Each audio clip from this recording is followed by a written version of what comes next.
Salam dəyərli izləyicilərim, kanalıma xoş gəlmisiniz. Bu gün sizlər üçün asan başa gələn, uşaqlıq illərini sevərək yeyilən, şirniyyatı olan, dadlı, ləzzətli ponçiklərin hazırlama qaydasını paylaşacağım.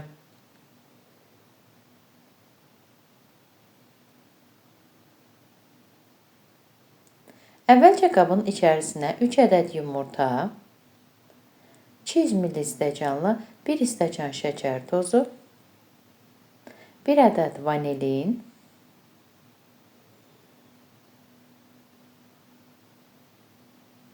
eləcə də bir cimdik duz əlavə edib mikserlə ağarına qədər qarışdırıram.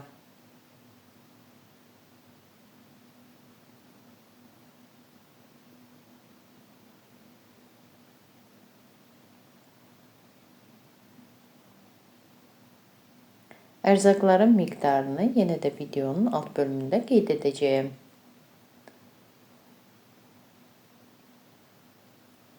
Üzərinə 1 stəkan ilıq süd tökürəm. Südü az-az əlavə edirəm. Südü qatıqla da əvəz edə bilərsiniz.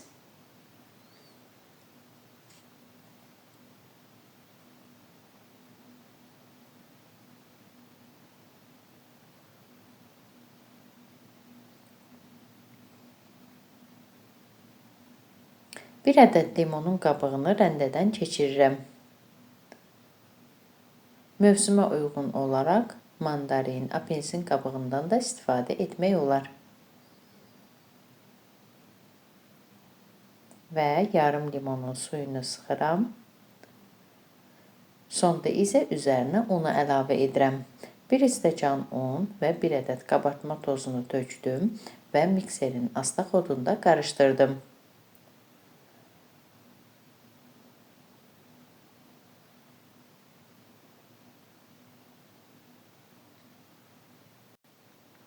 Sonda unun qalan hissəsini də əlavə edib qarışdırıram.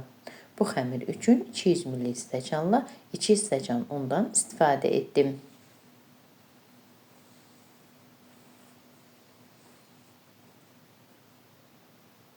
Belə bir qatılıqda xəmirimiz alınır. Soba listinin içərisinə ponçik qablarını yerləşdirirəm. İçərisinə də yağlı kağız qoyuram. Hazırladığım xəmiri qabların içərisinə tökürəm.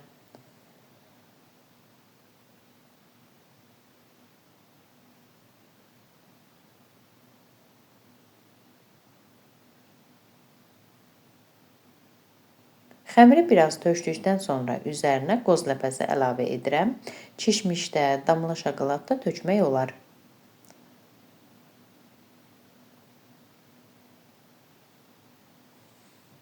Sonda üzərinə yenidən xəmir əlavə edirəm.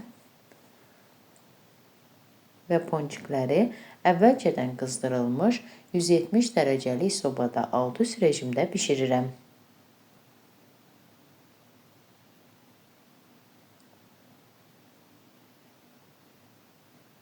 Artıq mənim ponçiklərim bişib hazırdır. Bu xəmirdən cəmi 20 ədəd ponçik alındı. Pambıq kimi yumuşaq, ətri bütün evi bürüyən dadlı ponçiklər alınır. Əziz xanımlar, əgər siz də mənim bu reseptimi, kanalımı bəyəndinizsə, mənə abunə olub dəstək olmağı unutmayın. Hazırlayacaq hər kəsə nuş olsun. Sağ olun, görüşərik.